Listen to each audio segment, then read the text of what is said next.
Every night at exactly 11:48, someone knocks on my apartment door, 3 soft taps, measured, polite. By the time I reach the handle, the hallway is empty, silent, as if the sound had traveled through walls instead of people. The elevator light never flickers, no footsteps fade, no neighbor clears their throat. I stand there holding my breath, listening to my own pulse, wondering how something so careful could leave no trace behind. I tried opening the door faster once, heart racing, hand already on the latch before the final knock finished echoing. Still nothing. Just the long corridor, carpet seems straightened, my welcome mat perfectly centered. What unsettles me isn't fear yet, but precision. Whoever it is knows when I'm home, knows how long it takes me to cross the room, knows I'll always be too late. Before the knocking began, my nights followed a dependable rhythm. I worked late, reheated leftovers, and watched old documentaries until sleep crept in unnoticed.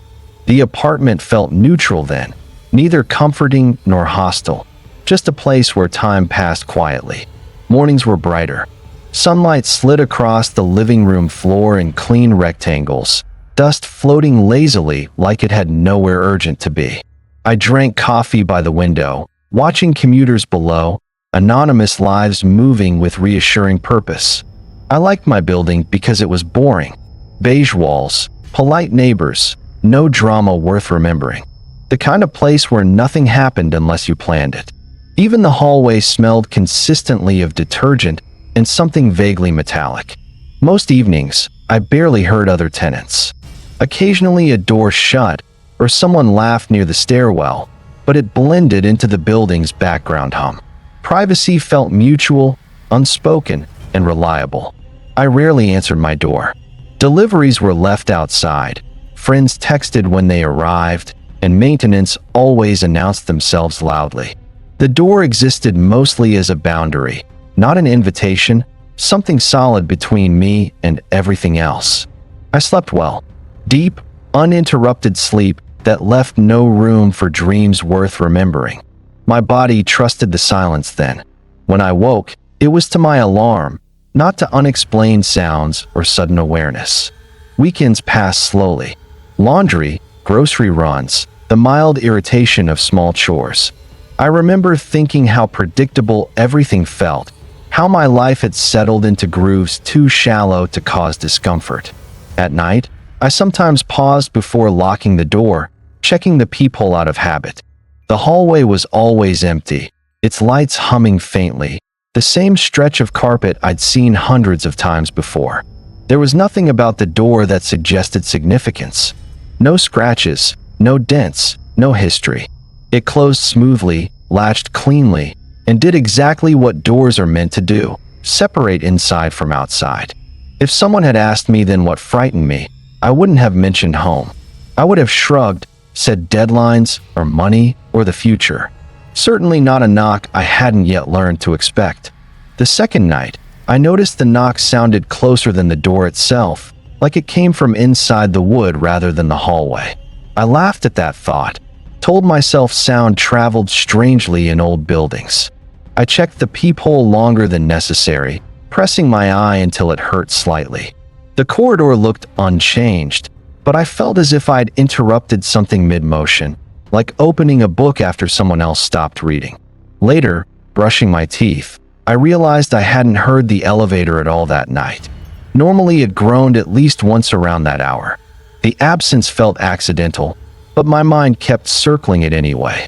The next evening, I left the television on louder than usual. When the knock came, it slipped neatly between dialogue lines, timed so precisely it felt intentional, as if it were listening too. I opened the door immediately this time, faster than before. Still nothing. But the hallway light near my door flickered once, not off, just a brief dimming. Like a blink I couldn't prove happened. I bent down and noticed my welcome mat had shifted slightly to the left. It could have been my imagination. I nudged it back with my foot and stood there, oddly embarrassed, like I'd accused the wrong person. Sleep didn't come as easily after that. I kept replaying the knock in my head, trying to remember its tone. Not urgent, Not angry, almost considerate, like someone respecting boundaries a little too well. The following morning, I found a faint scuff near the door frame, low to the ground. It looked old, maybe always there. Still, I couldn't remember seeing it before, and that bothered me more than it should have. That night, the knock arrived a minute earlier than usual. Just 1 minute. I checked the time twice to be sure, annoyed at myself for caring about such a small deviation. Standing alone in the quiet afterward, I felt something new. Not fear, exactly, but the sense that I was being corrected, as if I'd misunderstood the rules of something that had already begun. I decided the simplest explanation was the right one. Someone else lived on my floor, someone with poor timing or worse manners. Buildings amplify habits, I told myself. Patterns appear where none are meant. I blamed stress. Long hours can sharpen your attention in uncomfortable ways, turning background noise into meaning. The knock only stood out because I expected it now, like a word you notice once it's defined. To prove that, I stayed in the kitchen one night, far from the door. When the knock came, it sounded muffled, distant, less precise. Relief followed immediately, warm and convincing. I stopped rushing to open the door. Instead, I waited 10 seconds, then 20. Nothing changed. Whoever it was still vanished silently. That consistency reassured me more than it should have. I checked with the building manager, casually, as if it were nothing. He said no one had complained, no reports of pranks or prowlers. His tone suggested I was inventing problems where none existed. Online forums helped. Stories about phantom knocks, misaligned plumbing, neighbors with odd schedules. Each explanation fit just well enough to settle my nerves, like furniture placed to hide a stain. I even tested the door myself, tapping from the inside, listening to how the sound carried. It wasn't identical, but close enough that I stopped wanting it to be exact. When the knock came earlier one night and later the next, I felt oddly pleased. Variability meant randomness. Randomness meant human error, not intention. I told myself that if someone wanted my attention, they'd knock harder. They'd wait. They'd leave a note. Politeness, after all, isn't threatening. So I returned to my routines, convinced I'd overreacted. The door stayed closed. The hallway stayed empty. And the knock continued, patient enough to let me believe I was right. The pattern revealed itself quietly, without announcement. The knock came only on nights I stayed up late, only when the apartment lights were on. When I went to bed early, nothing disturbed the silence at all. I tested that theory by leaving the lights off, sitting in the dark with my phone screen dimmed. No knock. The moment I stood and flipped the switch, the sound arrived, punctual and restrained. The timing adjusted too. It no longer hovered around a single minute but aligned with my movements.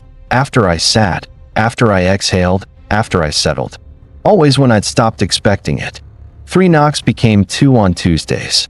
I didn't realize that until the 4th week, when I replayed the sounds in my head and felt my stomach tighten at the consistency. The hallway camera outside my door showed nothing. I watched the footage at double speed, then frame by frame. The timestamp jumped exactly when the knock occurred, as if the file had skipped a breath. Once, I heard shoes scrape softly after the knock, a half-second of movement. I flung the door open. The sound ended mid-step, leaving the hallway frozen, almost posed. My neighbors began to feel distant. Not hostile, just unrelated. Their doors stayed shut, their routines misaligned with mine. I couldn't place a single face to match the timing. I started writing everything down. Times, lighting, my position in the room. The notebook filled faster than it should have, each entry confirming what I already sensed but hadn't named. The knock never came twice in one night. Never during phone calls. Never when someone else was over. It obeyed rules that bent around me. By the end of the month, I wasn't waiting for the knock anymore. I was preparing for it, adjusting myself so it would arrive, just to see if it still would. It always did.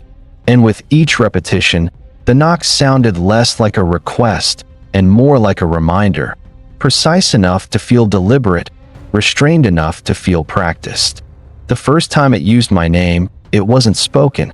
It was written, lightly traced in the condensation on my door, letters fading as I read them, as if warmth alone had spelled them out. I stood there too long, watching the last curve of the final letter disappear. When I touched the surface, it was cold, colder than the surrounding which should have been. After that, the knock changed its rhythm. It matched my heartbeat when I approached the door, slowing when I tried to calm myself, quickening when I failed. I began finding small corrections around the apartment. A chair nudged back to where it belonged.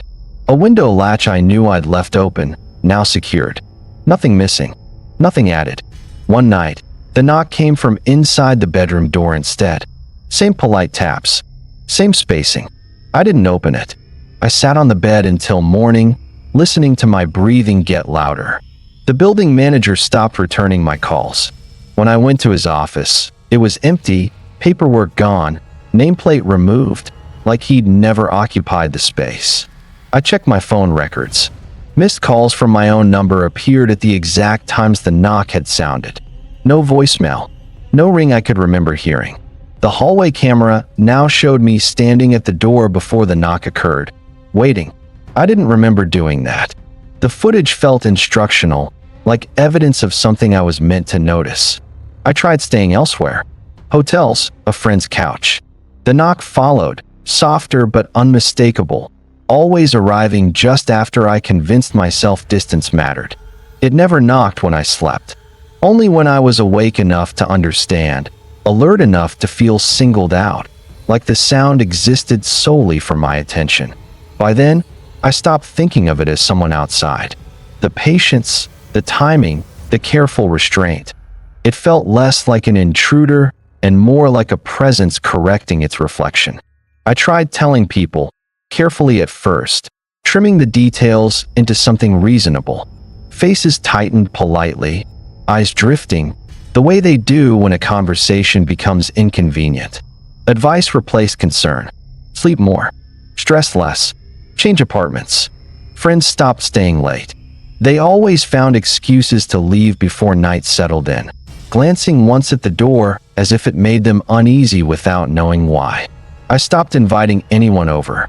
When I called my sister and described the knocks, she laughed softly, then paused, then said nothing for too long. The call ended shortly after. She didn't call back the next day. I reached out online, anonymously. My posts vanished within hours, threads locked without explanation. Private messages warned me to stop feeding it, though no one explained what it was. The building felt emptier each week. Doors stayed shut. Hallway lights burned out and weren't replaced. The elevator skipped my floor unless I forced the button, and even then, it hesitated. I tried ignoring the knock completely. Headphones on, lights blazing, television loud. It waited. When the sound finally came, it threaded itself through everything else, impossibly clear. Police came once. They stood in the hallway, arms crossed, listening. At 11:48, nothing happened. Their smiles were tired, practiced. They left with apologies that felt rehearsed. After that, no one returned my calls. Not the police. Not maintenance. Not friends. Messages showed as read without replies, like my words reached them but refused to stay. I realized then that the knock didn't just mark time. It separated me. Each night it arrived, the world felt slightly farther away, like I was standing on the wrong side of something invisible. By the time I accepted I was alone with it, the silence between knocks felt heavier than the sound itself, pressing inward, patient, waiting for me to notice what I'd been avoiding. I finally opened the door before the knock finished. Not after, not late. My hand moved on instinct, like I'd rehearsed it without knowing. The hallway wasn't empty this time. It was occupied by absence, shaped exactly like me. It stood where I usually stood when I waited. Same height, same slouch, same tired tension in the shoulders. Its face wasn't wrong. It was accurate. That was worse. Like a mirror that remembered things I'd tried to forget. I didn't hear it speak, but I understood. The knocking wasn't an attempt to enter.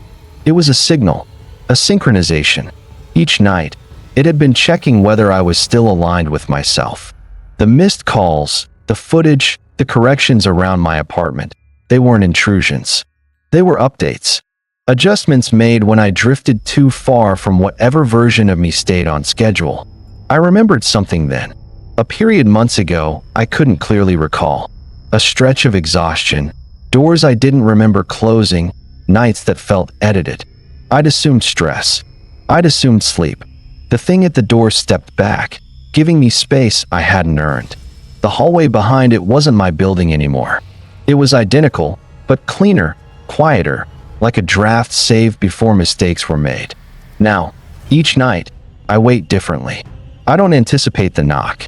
I feel it, faintly, before it comes, a gentle vibration in the floor, a whisper of rhythm in the air. I know it will arrive. Always. I've stopped trying to ignore it. It's no longer a visitor, no longer external.